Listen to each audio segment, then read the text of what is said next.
All right, fourth time around. Sorry, fourth week now we're doing this. Now that we're in the contender 12, we'll get to previewing the Charlotte race, but we'll first review the Dover race, and we'll review obviously all the drivers that are out as well. So I guess I'll just start. I mean, Dover, that was something. It definitely took a lot of the chase drivers out. Definitely a lot of problems for all the chase drivers that we were expecting. Wasn't really a contentious first couple of weeks, but Dover was kind of the one where everything just blew up in everyone's face. Yeah, literally for some people. Oh, Jamie McMurray. yep. Yeah, that was. I mean, I expected Stewart and Busher to get eliminated. I think we talked about that. And I said it last week. Like, barring a disaster, like McMurray and Larson are probably fine. And then, of course, they both have a disastrous race that was just out of their control. So that was pretty painful. I said this before we went on air. I hope someone kept an eye on Chip Ganassi to make sure he didn't hang himself after that race. That was. I mean, it wasn't even like they were slow. They were both reasonably quick. But like Larson with a battery that came unhooked or something on the first 20 laps or 30 laps, that's just stupid. I mean, that's stuff that really shouldn't happen. It's one thing to have an engine failure.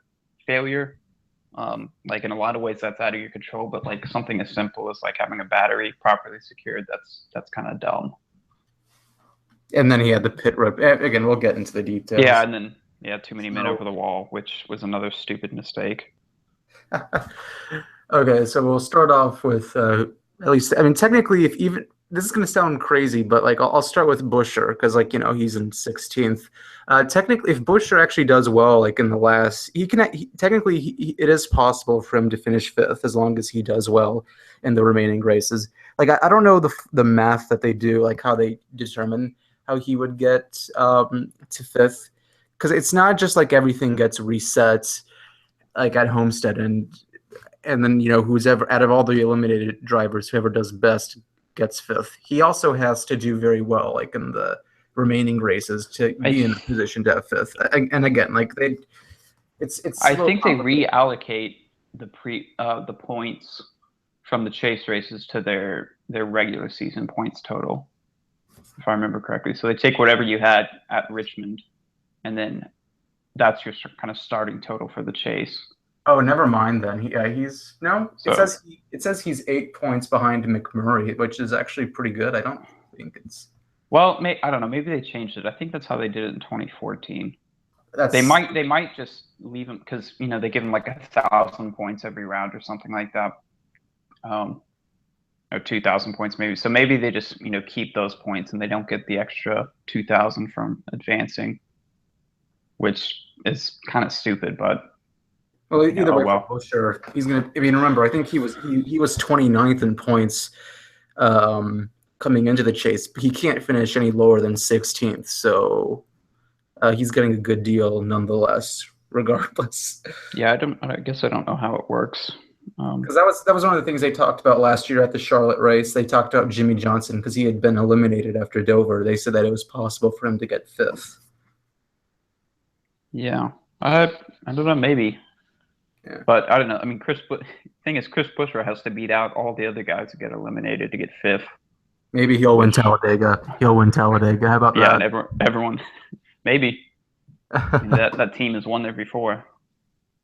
That was with David Reagan back in 2013. Mm-hmm. So, well, Reagan always does well at the restrictor plates. I mean, hell, I think Reagan could be a threat even with the team he's with now. I know. I'm just waiting for that day to happen again, like for some complete, total fucking underdog who's never gotten a win before, just to win at another restrictor plate. Probably Talladega. Daytona's a little tougher because it's a lot more narrow than Talladega. Yeah, Daytona is like slightly favors equipment in a way that Talladega doesn't really. I mean, handling is more important in Daytona, so you have to have all the right setups and everything. It's Whereas like not. I mean, it's not.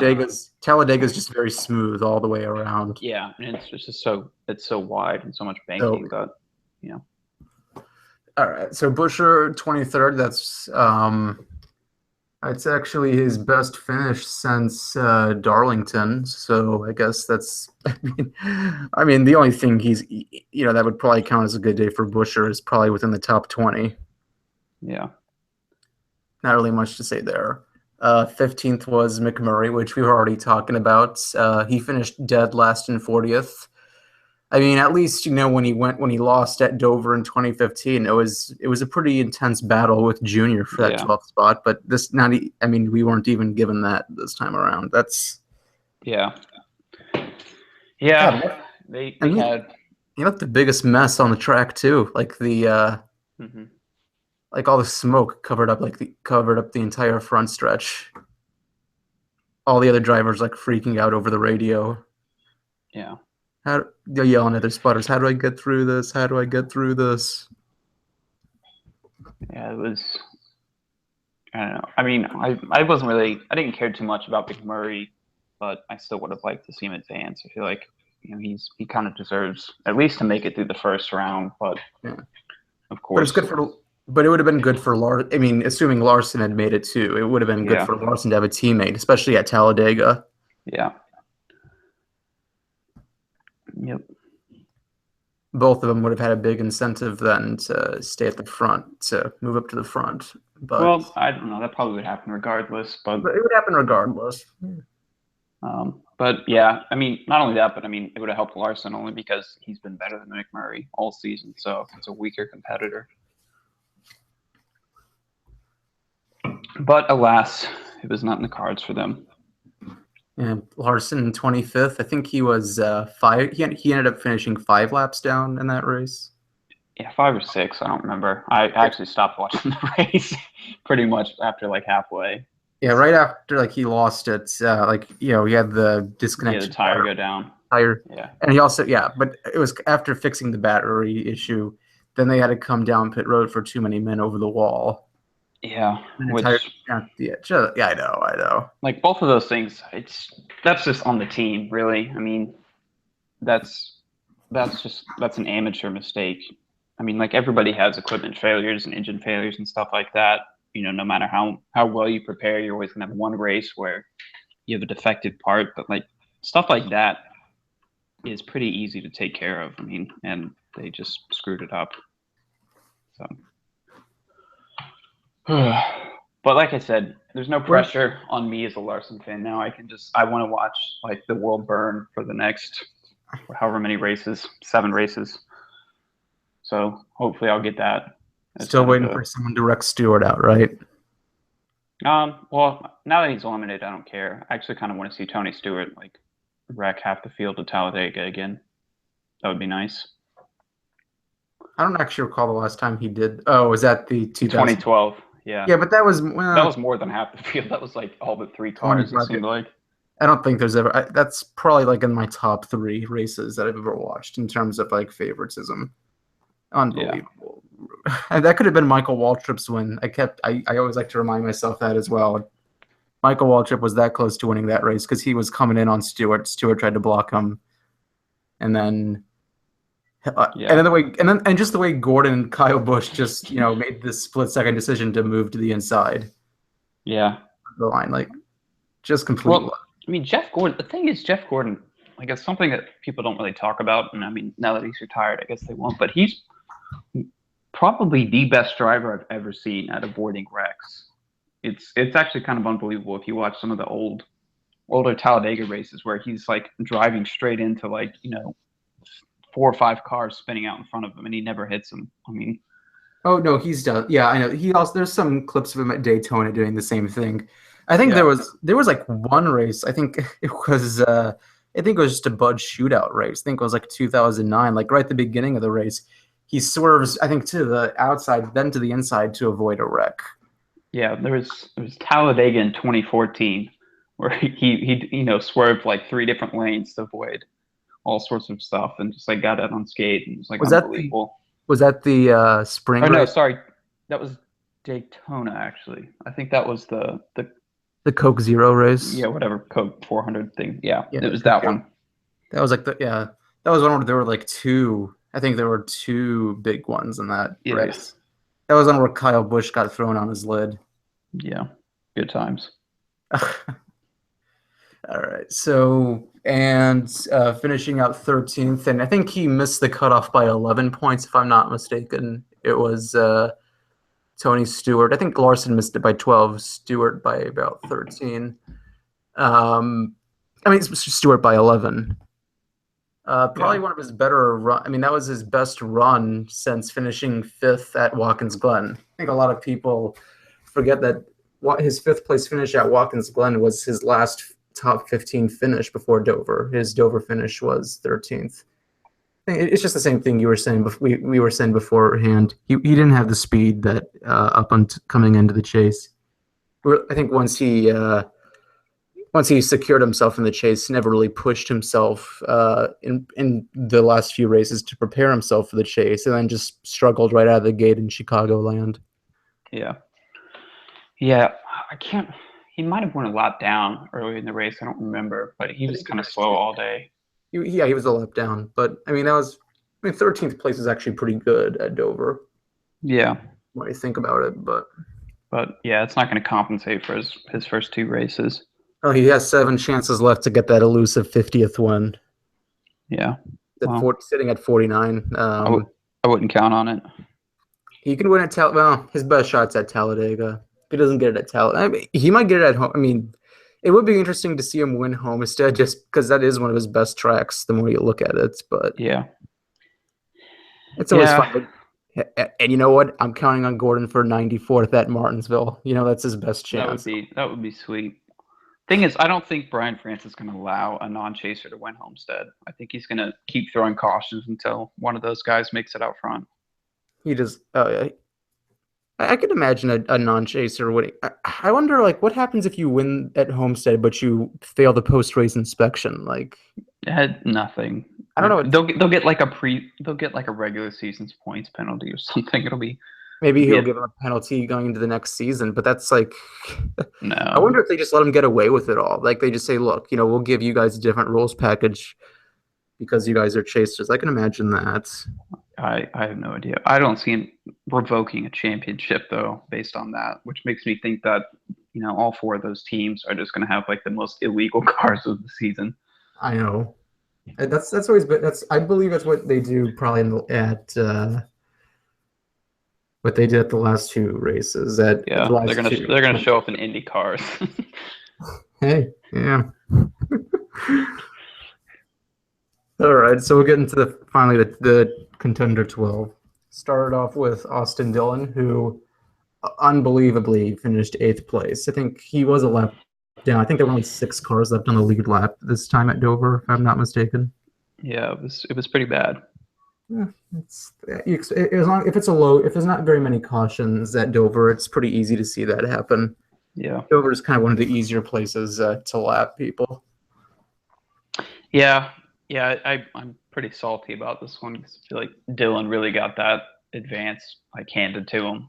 I mean, he didn't get there on speed. He got there because everybody he was racing had a huge problem. But I mean, in 8th, remember we were talking about this last week. Like his average finish at Dover was 26th. Yeah. I mean, now he finishes 8th at Dover. Like no one expected him to do well at all. I expected him to be outside the top 20. I'll give it to him. I don't know. The thing is, I mean, it's one of those kind of like hypotheticals. I guess I shouldn't really keep saying what if, but anyway. So Austin Dillon's actually pretty good at Charlotte. 5 starts, no wins, no top fives. He has one top 10. I think that was last year's fall Charlotte race, if I'm not mistaken. I'd have to. I'll check it right now. He got 7th at last year's fall Charlotte race. But his average finish is 12.8. Means that he has a good shot at finishing top 15, which I don't think that really seals the deal anymore, just top 15s. But well, especially with this round because you had Talladega. So Yeah, like Kyle Busch in 2014 was like what, third in points or he had second it. in points going into Talladega, and he Same got thing with Denny eliminated. Hamlin. Denny Hamlin, Yeah, same thing with Talladega. He was like seconds. yeah. So He you would, yeah, really this round, more than any other round, probably you really have to win one of these first two races. Otherwise, you're kind of just rolling the dice at Talladega. that's the fun part. All right. All right, next I'll go through to Jimmy Johnson. Again, he had the best car. This should have been again. He shouldn't have 10 wins at Dover. He should have at least maybe 12 or 13. Had the fastest car almost the entire day. Too many men over the wall. Yeah, that team. I don't know. It's This team cannot. That team cannot. God, it's amazing like how horrible their pit crew has become. Like the 48 used to be like the gold standard of pit crews. Several yeah. years ago. Now they have just turned into a complete joke. I think it's Truex that is the best pit crew right now, doesn't he? I He don't know. has one. Denny Hamlin's probably had it for the past No, he 4 no years or so. Hamlin. What are you talking about? I mean, they're fast, but they always have those uncontrolled tire penalties. Well, yeah, I was talking about speed, but yeah, as far as avoiding penalties, I yeah, think probably Kenseth. Truex. Yeah, I don't know. It's one of the Toyota guys. yeah, it's definitely the Toyota guys. Yeah, they don't even just have it on speed anymore. They have it just with teamwork as well. Yeah. Look, it's the pro. I really just don't want to see Gibbs win this year, but it's not looking good. I mean, it's not even just the four guys on Gibbs. Like they give a lot of assistance to the 78 team as well. I mean, Martin Truex is a de facto teammate of the Gibbs cars. Like whether it's talked about or not, Yeah. he is a de facto teammate. Yeah. Uh, I'm losing the point. So Johnson, his stats at Charlotte are something else. Again, just like with Dover, he has 30 starts, 7 wins. 4 of them are Coca-Cola 600s, almost completely unheard of. 14 top fives and 18 top tens. That means what almost half of his starts at Charlotte end up in the top five. Almost half. Yeah. 18 top tens, but his average finish is 13.0 because on top of that, he's got a lot of DNFs, a lot of engine failures over the past few years. He had that really scary wreck. I think it was in the fall race of 2011 where he hit like the outside wall and the back tires lifted up. Yeah, he's like the last time he won was 2014. That was the Coke 600. I haven't really seen him be that quick at Charlotte since then. Yeah, that's the thing. Like his wins, I think he won the Coke 600, I think 3 years in a row, 2003 through 2005. He won in 2014, and the last time he won the fall, he tends to struggle a lot at the fall race. That's really where a lot of his bad finishes come from. He won in 2009, and I think he also won it in 2004 and 2005. So Yeah. he's swept Charlotte twice. Yeah, they've kind of lost their grip on that track, it seems like. There, Especially in there's the like there's a little conspiracy theory that goes around that it used to be called Lowe's Motor Speedway, and he's sponsored by Lowe's. Like the conspiracy theory is like the races were more than likely to be fixed in his favor just because of the name of the track. I don't really. It's I don't I know. I don't don't. yeah, I don't I don't. believe that, but on the other hand, I do think NASCAR did Jimmy Johnson a whole lot of favors over, those like 2005 through 2010. He had a lot of lucky breaks. Like they definitely like cutting Chad, just giving so many slaps on the wrist to Chad Knaus. Yeah. Yeah, Chad Knaus like the most penalized crew chief in NASCAR history. Like they still haven't just like expelled him. But Chad Knaus always comes off like a very nice guy, like on the interviews.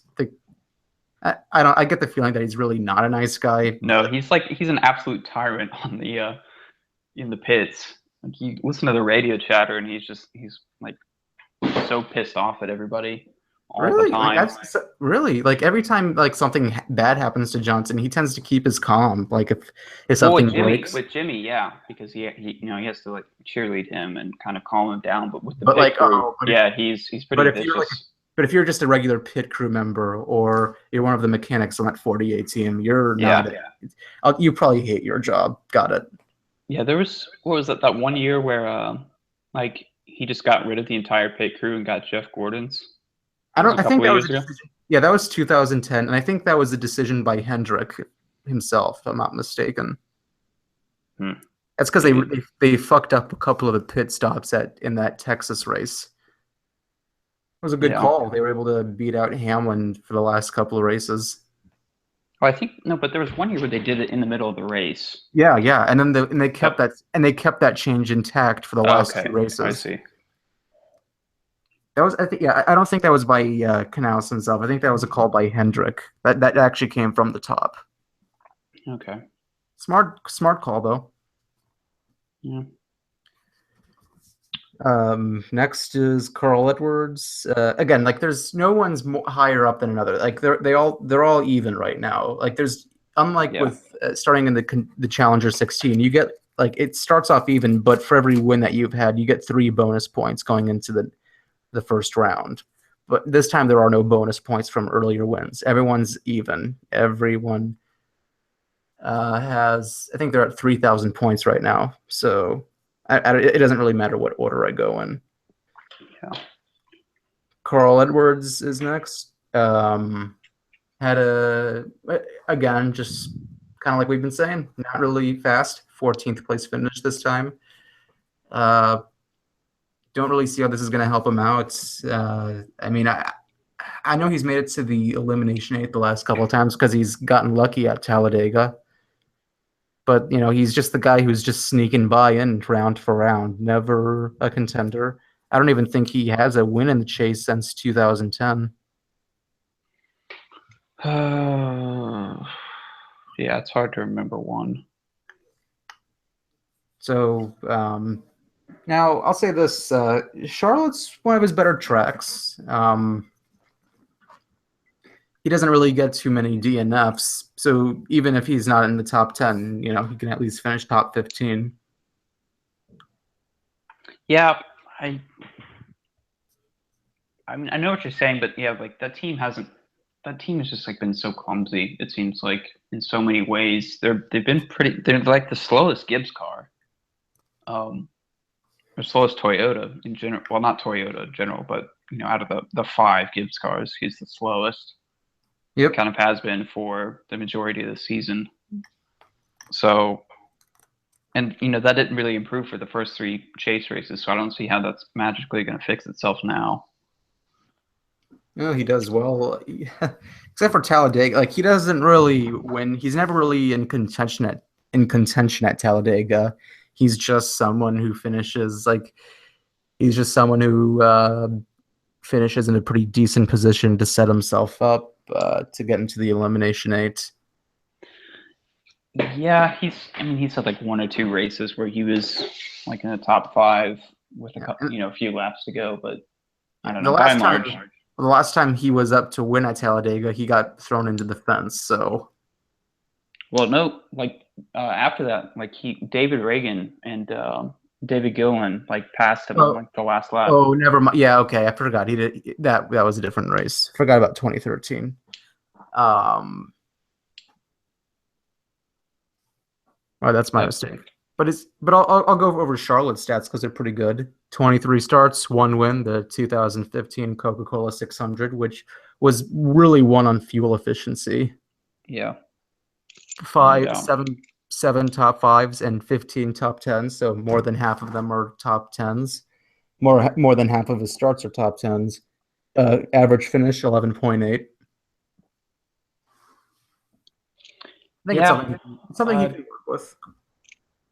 I guess. I mean, he. I don't see him winning it. I'll just say that. Oh, absolutely. No. I don't even really see him getting a top five. I see him, but if he can get like sixth or seventh, that could be the push he needs. Maybe. Maybe like an eighth or ninth place finish at Kansas, and then like maybe a 12th at Talladega, and he'll probably be like he'll be probably in 7th or 8th place. That'll put him into the next round. That's probably his pathway to get to. Yeah, like his best round of the chase is the third round. He sucks. Yeah, For, no, he like sucks really.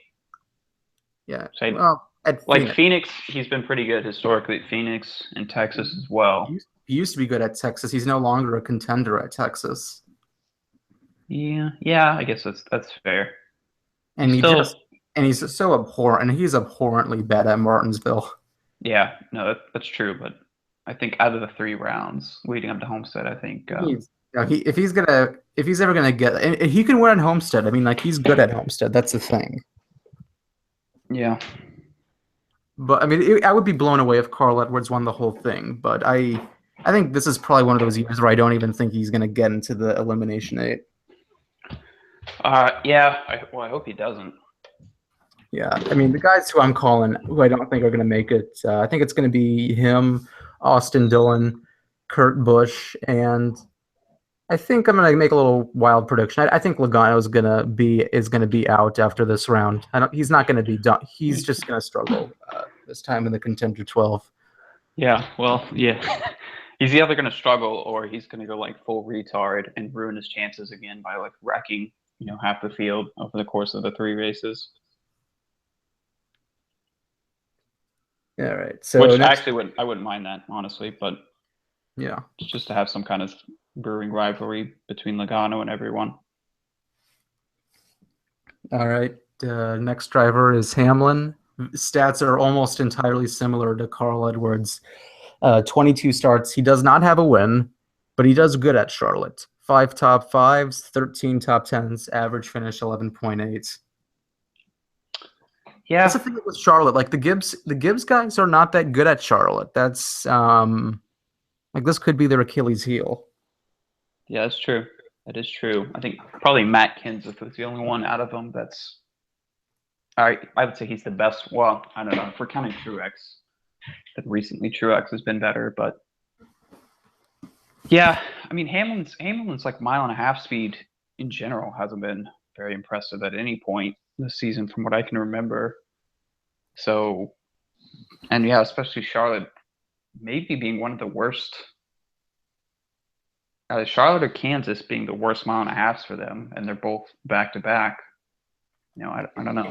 And he just hasn't really been a contender to the first 3 races. 6th at Chicagoland, 15th at Loudon, and 9th at Dover. I mean, if you're not really making it into the top 5, making any noise by getting into the top 5, that's a bummer because I picked Hamlin to win the whole championship. I'm not at the beginning. I'm not sure if I stand by that anymore. Well, I don't know. I'm thinking Harvick at this point. I mean, he snuck by in 2014. He had like a very mediocre chase and still made it to Homestead. So I could see him doing that again. I don't know about winning it, but making it. I mean, remember, Kyle Busch was the same way last year. Made it, just kind of snuck by round for round until he surprised us all at Homestead. And Hamlin's got 2 wins at Homestead, and he dominated there at 2014 until until some late cautions. Yeah. So even you won in 2013. No, I'm sorry. Jeff Gordon really dominated that 2014 race. Hamlin was just, well, I mean, he was up front all day long before the cautions, but not really a dominator. I kind of used the term bad. I don't know. Well, he is good there. Use the no term matter how you look at it. Yeah. All right, so who's next? Kurt Busch. Oh. 32. Well, Kurt Busch, he's been, I don't know. I mean, he was 15th at Dover. Just again, poor. I mean, no one expected much from Dover. I wasn't even expecting him to make it through the first round because, I mean, he just had one good race at Loudon, and that's really all he needed. Yeah, not only that, but he's not. I mean, we say this like every week. He just hasn't been that quick since the summer. And Charlotte's one of his worst tracks. Yeah, he qualified 23rd, which is pretty lousy. I haven't even looked at the qualification because we usually do it on Thursday nights. I forgot that now it's Yeah, no, I forgot it was tonight almost. I'll check them. I'll go over those. We'll go over them after. I guess we're good done. We'll go over the qualification chart after we go through all the drivers. But Yeah, his Charlotte stats are 32 wins, one win. That was the 2010 Coca-Cola 600. yeah, Probably his only good run at Charlotte's. Oh, that's only one of three top fives he's had. Six top tens. I'm sorry, wrong. I'm looking at the wrong guy. It's seven top fives and 10 top tens. Still pretty bad if you have 32 starts. His average finish is 18.2 because he's got a lot of DNFs at Charlotte. yeah. Well, I don't know. He hasn't like been making waves, so I really don't see him. I see him as like a 15th place car probably this weekend. I think it wouldn't surprise me if he finished in the 20s.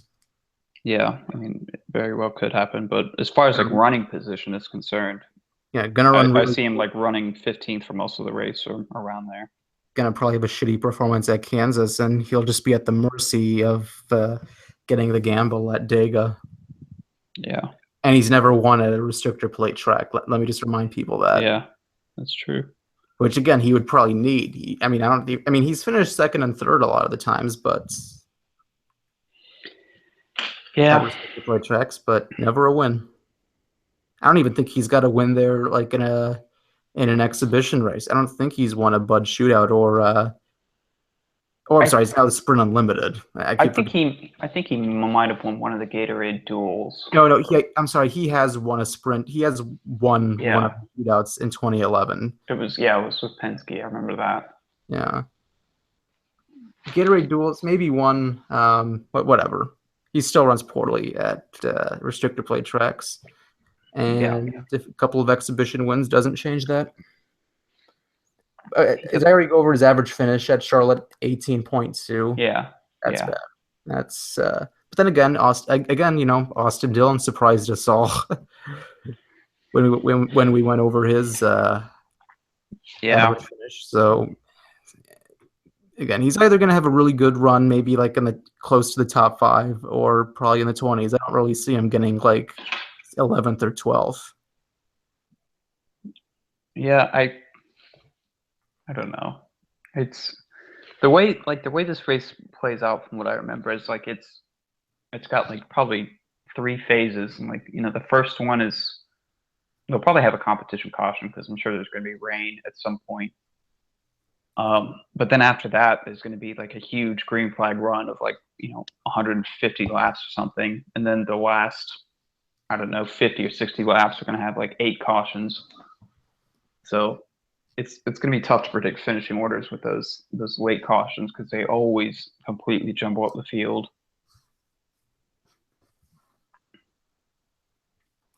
All right. Next one is Keselowski. He's the only person when he got fourth at Dover, which means that he was the only chaser to finish in the top 5 in the first 3 races. Yeah. He's looking really good at this point. Has a pretty strong performance. He's done pretty well at Charlotte throughout his career. 14 starts, 1 win. That was the 2013 fall race. Wasn't even a chaser then. Yeah. Only 3 top 5s and 6 top 10s. Average finish 13.3. He's also gotten his ass kicked by Matt Kenseth there. I wish the officials didn't intervene. I wish they would have just let him beat the shit out of him even further. Yeah, I think a lot of drivers wished they could beat the shit out of Keselowski that year. Keselowski that night, like that one race, he acted like a child, like a fucking man child, like an 8-year-old kid who didn't go the way he wanted to. He had to throw a fit towards everyone else and make everyone else pay for it. So yeah, I think he's kind of grown up just a little bit since then. But I don't know. Like when he gets in desperate situations, he starts driving pretty recklessly.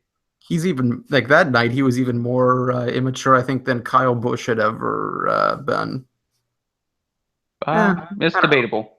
That's debatable. Okay, maybe you can They're up debate. there. It's Yeah, the I mean, truck. Okay, that truck race of 2011 at Texas may have been the epitome. yeah, it's kind of it's kind of hard to beat deliberately wrecking someone under caution.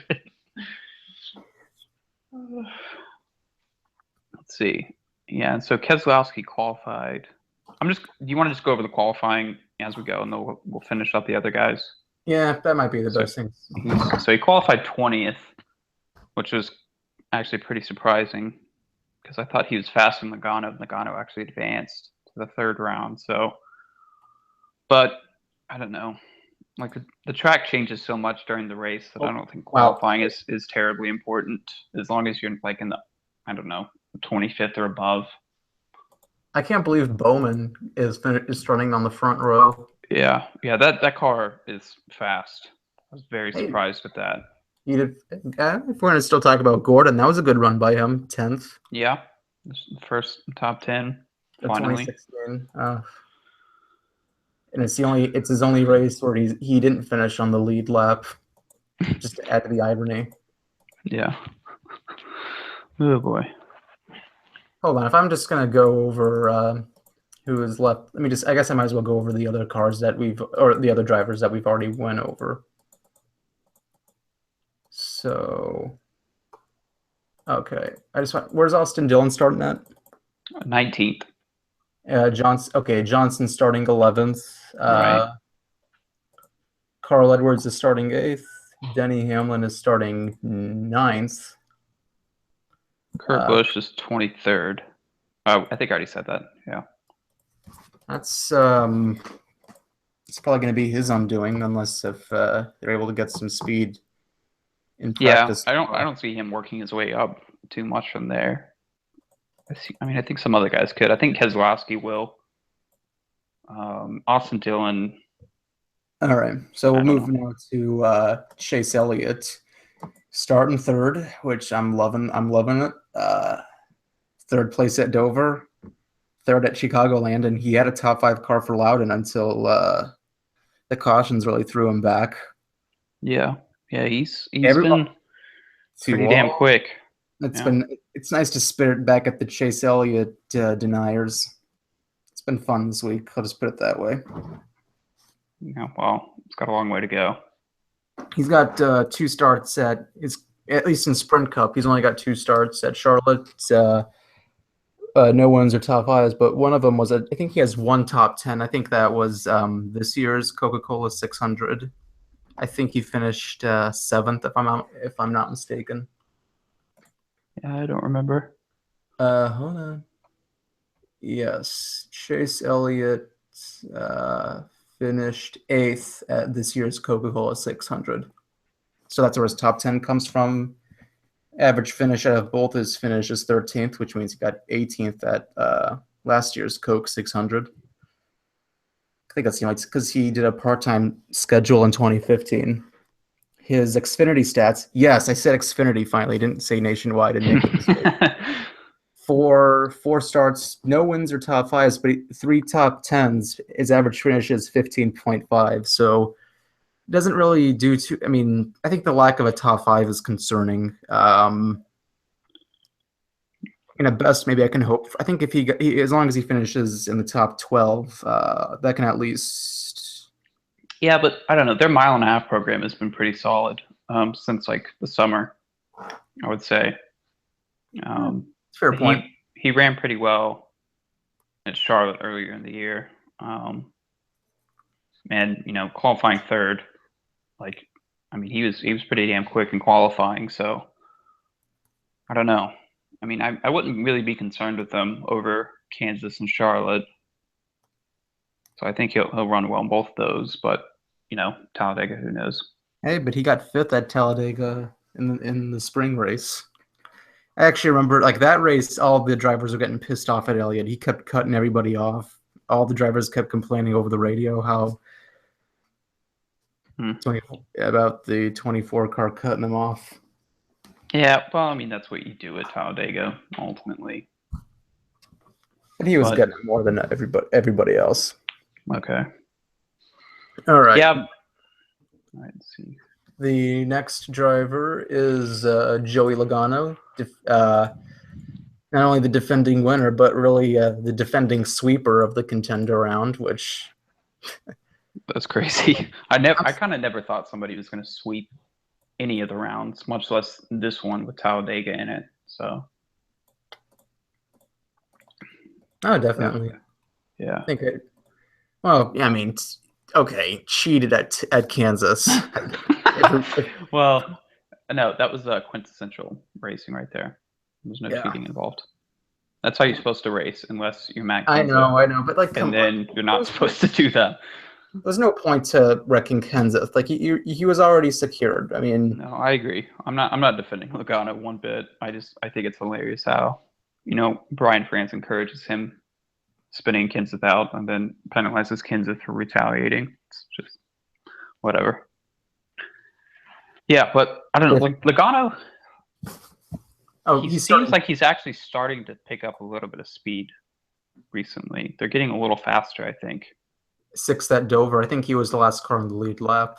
Yeah, he was 10th. He qualified 10th, which actually Qualified really 10th. surprised me. Yeah, 10th for Charlotte, which is pretty good. Can probably move himself. That wouldn't surprise me if he got into the top five. I mean, I already said I don't think he's going to actually make it. So, and I think that's just because he's going to get himself in trouble. Very well could. Yeah. I think he has a top five car. I just don't think he's going to finish in the top five. I think something's going to go wrong for him. I'm hoping all sorts of things go wrong in this race. I want to see like at least 4 fights after the race on pit road, Yep. and Stats I'm at sure Charlotte, Logano will be involved. 15 starts at Charlotte, 1 win last year's fall race. 5 top 5s, 9 top 10s, average finish 8.9, the best out of the chasers. Yeah, and he won the All-Star race this year. Yeah. Although, who knows how much that actually matters. I Yeah. don't count the All-Star race. That's because it's not what makes it different is like during the segment breaks, you're allowed to adjust the shocks in the car. Yeah, but Like you can't really do that like in any other race without losing an insane amount of track position. Well, he's just throwing it in there. It's more success at Charlotte for him. Yeah, I don't know. I think he'll do pretty well. That team seems to, be gaining a lot of speed at the right time. I don't see him getting any slower, so I don't know. Next is Matt Kenseth. 30. Oh, actually, Kenseth is doing very well as of late. 5th place at Dover. Last 2 races, all top 10s. He had a 9th at Chicagoland, but the last 2 races have been top 5. Yeah. And his starting position 17th. Oof, I think he'll move his way up. Yeah. Yeah, well, it's a 500-mile race. 16th. No, it's 17th. You're 17th, right. Yeah. Yeah.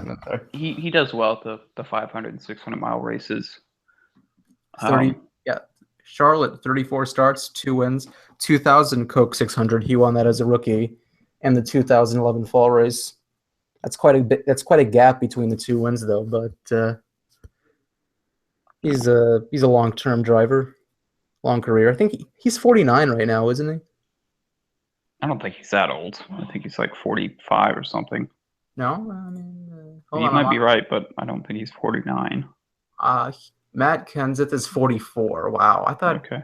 I heard last year he was 48, so I just assumed I had heard somewhere. I do think he is pretty close to retiring, though, but probably 2 more seasons at most. Okay. Just because of his age, he's run well. Certainly, I think Gibbs is really going to want to get Eric Jones in one of their seats, and Matt is the oldest driver. So, who knows? 12 top 5s at Charlotte and 18 top 10s. So more than half of his starts have ended up in top 10s. For average finish of 14. It's pretty decent, something he can work with. Yeah, ever since he's been with Joe Gibbs, he's been pretty damn good at Charlotte. Speed-wise, I don't know about finishing, but he's been fast at most Charlotte races. Well, I can look that up. I'm on Wiki. They have like a table. If you go to their Wikipedia pages, there's a table that goes over like all their starts and all their finishes. Yeah. So he starts at Gibbs in 2013, and see, does he have any wins? I don't think. Yeah, he hasn't had any wins there, but okay, 15th in the 2013 600,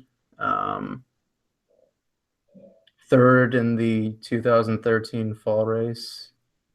He was second in the 2014 600, I think. Third. Third. Okay. 19th in the fall. He has not been doing well at the fall, and he had a problem last year, didn't he? Like an engine or a behind the wall early. He was 42nd in last year's Charlotte race. Yeah, that's right, because that's why he was in such a hole going into Talladega, right? Yeah, and when he got Kansas would have sealed it up for good. Right. So with that, it's I mean, I think just with all the DNFs he's had at Charlotte, he's had several races at Charlotte, like especially in the fall race, he tends to struggle. A lot of finishes in the 30s and the 40s. Yeah, well, 2014, that was when Keselowski like put him in the wall. That's a good point. Yeah. And then last year was some kind of failure. I think he hit the wall also, and then just kept hitting the wall after that. Yeah, but he's always the best. He's one of the best when it comes to the 600. He has finished, with the exception of his 15th place finish in the 2013 600, since he joined Gibbs. He's, 3 out of 4 races in the 600 since he's joined Gibbs have been in the top 10, which is pretty impressive if you ask me. Yeah. All right. So just 3 more. Kyle Busch, who does not have a win at Charlotte, actually. That's one of the few tracks I think where he doesn't have a win at. Yeah. Yeah, it's actually one of the tracks he struggles at. Let me just go over, but he still has the speed lately, nonetheless. Second place finish at all like Kenseth, top 10 at all of them. With the third at New Hampshire and 12 and a second at Dover. It's pretty boss. I mean, as long as he can keep the speed up, he probably will have a top 10 car for Charlotte. Probably in the tail end of the top 10, 9th or 10th place finish. He starts fourth. And he usually not only does he really struggle at Charlotte, he tends to struggle more at the fall race. Yeah, I remember last year, like Kyle Larson, like went like kamikaze on pit road and almost wrecked when he was leading. It's funny. But yeah, historically, I don't remember him running that well in the fall races. There was one race where he did very well at. I think he finished second to McMurray. I think that was in 2010. And then he complained like a bitch on the radio. They said, "Oh, second place is good." He's like, "Second means shit." Yeah, typical Kyle Busch. But a lot more immature back then, which is saying something because he's still pretty immature now. Yeah. At Charlotte, 25 starts, no wins, 10 top 5s, 14 top 10s, average finish 15.9. Let's see.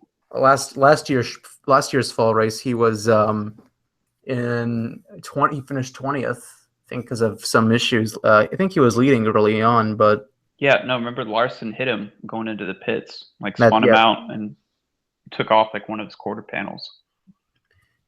And then it gets worse. He's just had a lot of bad luck too. Remember back in, I think it was the 2013 Coke 600, one of the camera wires fell onto the track and crushed, and he ran right through his fender and tore a gaping hole. Yeah, I think I do remember that. He was leading the race, and he wasn't just leading; he was the dominant car. Well, hopefully we'll see something like that again. Yeah, this race. I'm telling you, like the reason Kyle Busch strikes people as more mature this season is just because he's doing well. Like, once he starts to do poorly, that's when he starts to freak out and revert back to the Kyle Busch that everybody knows.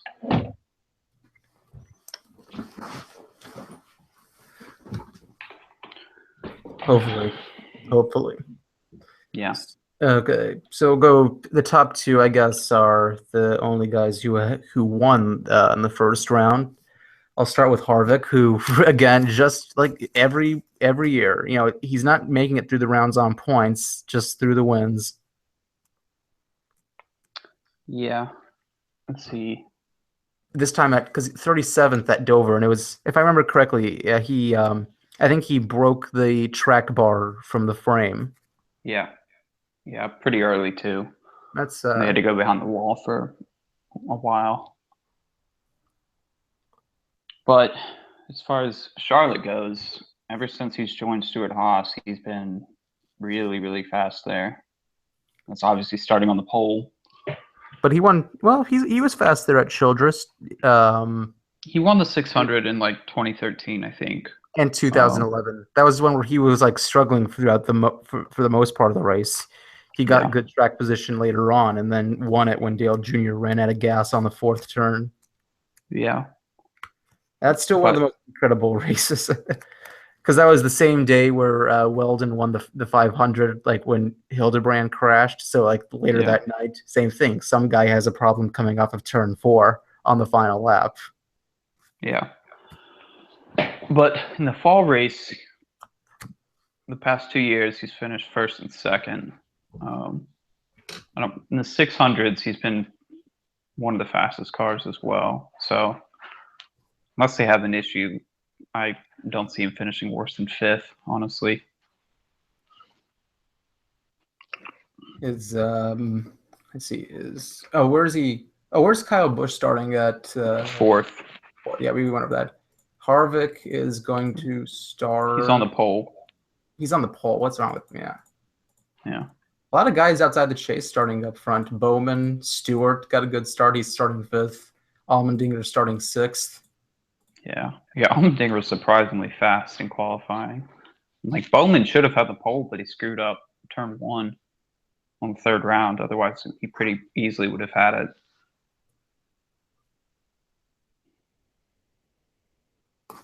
So Harvick, 31 starts, 3 wins. Like I said, 2011 and 2013 Coke 600s, 2014 fall race. Yep. 7 top 5s, 13 top 10s, average finish 14.4, which means he tends to struggle when he's not running up front. He does have a lot of finishes like in the 20s and the 30s at Charlotte. Yeah, but that was he used to really struggle at Charlotte up until his 2011 win in the Coke 600. Since 2011, he's had 10 top 5s at Charlotte. He only had 3, like in his first 10 years of his career, he only had 3 top 10s at Charlotte. Which that's a pretty big improvement. It's an insane improvement. Which means, hold on, if I put those numbers together, that means he's got 10. Yeah. Oh my God, he's got 10 top 10s in his last 11 races at Charlotte. If you really do the math. Yeah. So safe to say he's been pretty good there. Yeah. Recently. That's why I don't see him finishing worse than fifth. I think Harvick's. I'm picking Hamlin to win this one just because I think it's going to be a surprise winner. The last few races, I said Hamlin didn't have any wins, and I think, but he runs well at Charlotte, and I think we're at the time now where at Charlotte we're going to see more first-time winners. Logano didn't have a win at Charlotte until last year. Edwards didn't have a win at Charlotte until last year. Yeah. This year it was Truex, also a first-time winner. I think that trend's going to continue. I'd like to see it continue. Keselowski was also a first-time winner in 2013. So what you're saying is Larson is going to win? Yeah, right? Maybe. The last 4 winners at Charlotte were first-time winners at Charlotte. See, I'm always the guy that gets down to the really nitty-gritty stats that you're not even thinking of. That's why you need me. You're like meta-analysis. Well, not meta, but I don't know. It's not a meta-analysis, but or whatever. You're like the ESPN stats guy for the stats guy. Yep. All right. And that brings us to Truex, who is, like I said, he's quite literally the Seattle Seahawks of NASCAR at this point. Yeah. It's it's kind of obvious like what to say about him because he's been like ridiculously quick. Um, And it's like just been most this all season, but it's like Charlotte, he like set a record for most laps led. winner of the he led 392 of 400 at this year's 600. Yeah, He has been on he's won 3 of the last 5. yeah. And not only that, but his mile and a half program, he's been the best car mile and a half all season long. He hasn't faltered at all. Doesn't have the wins necessarily, but he's at the speed. So I see no reason why that would be any different this weekend. He's starting 7th, which is actually kind of surprising. I thought he'd be a lot higher than that, but Starting anyway. 7th. Yeah, but his and again, like I say this every week for Truex, when I recite his stats, you have to keep in mind that he wasn't so good. He's only had a few good periods through his racing career. Like he was good in 2007. He struggled, up until 2013. Sucked 2014 when he made the move to Furniture Row Racing, and has been a dominant driver the last couple of years. So his career just kind of goes up and down. So it's hard to really take these stats, put them into consideration. 22 starts at Charlotte, 1 win this year's 600, only 3 top 5s and only 7 top 10s, average finish of 17.0. Yeah. But I think Dover was the first track when he won at Dover last week. That was the first track where he has more than 1 win at, which, is unsurprising. I think he was probably considered a favorite for Dover. And once Johnson bit the dust, it was just, it wasn't even really close. He won by like 6 or 7 seconds over second place, Kyle Busch. Yeah, he was the quickest. Well, he's been the quickest car at Dover, like the past 3 out of the last 4 races, I would say. He just always had problems of some sort. He always has problems at Kansas too. Yeah. Like there's always that race like where he's leading at Kansas and then the late caution comes out and then somebody passes him. Like he's had that problem, I think. He's had that problem at a lot of places recently. Yeah. It's usually Hamlin that passes him like for that win. Like Hamlin just gets lucky off of Truex's misfortune. Yep. Not much more to say. Anybody you're gonna pick for? I've already picked Hamlin. That's sort of like an underdog pick. Probably go with Truex, honestly. Yeah, why not? Yeah. Well, I mean, he's the guy. But just he was so fast at the 600 that they can only improve from that. So, but so can everybody else. Yeah. 7th place start really doesn't convince me that you're going to be the dominant car, though. Usually, like someone needs to qualify in the top 3 to really give me the belief that they're willing to dominate or that they're capable of dominating. Yeah, well, I guess we'll have to find out. At least it's a Saturday race. Kind of sick of like waiting all the way till unless Sunday. It rains out, because last year's rained out till Sunday. Yeah, that took the fun out of it. Like when was the last time you ever saw a Charlotte race during the daytime? It's so rare. Yeah, it's so rare. So it's the same thing. It's the same thing with Richmond's always a night race, but it rains all the time in Richmond, so like you get used to seeing the day races at Richmond every now and then. Yeah. I think even this year's rained out, if I'm not mistaken. Or no, I think this year was actually a scheduled Sunday race. I think that was the first time in a long time they did that. I can't remember. Yeah, but yeah, it's been a while. I know in like the early 2000s and the 90s, the second Charlotte race was a day race for a while, but I don't know when that changed.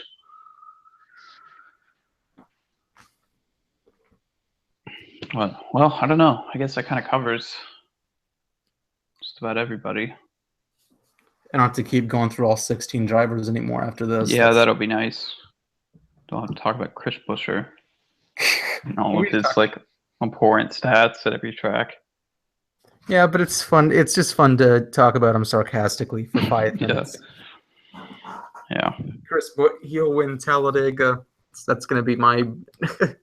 Oh, that'll be fun. We get to Talladega. Like, who do you predict to win Talladega? That's like you're kidding, right? Yeah, I'm just gonna like throw a dart at the wall with the drivers' names on it and see what happens. Well, the thing with Talladega is like we all it's usually going to be someone in the chase or someone like or if it's going to be someone out of the chase, it's going to be one of the better drivers outside the chase. Like Yeah, I mean, far more often than not, it is one of the big teams that wins it. Even though they say it's anybody's race, it's like usually Hendrick or Gibbs or Penske. I mean, yep. so Maybe Boyer will get lucky. yeah, right. Boyer didn't get at Talladega. Boyer's season has been just comical. It's like Truex in 2014. Yeah. I think Well, it's even worse than that.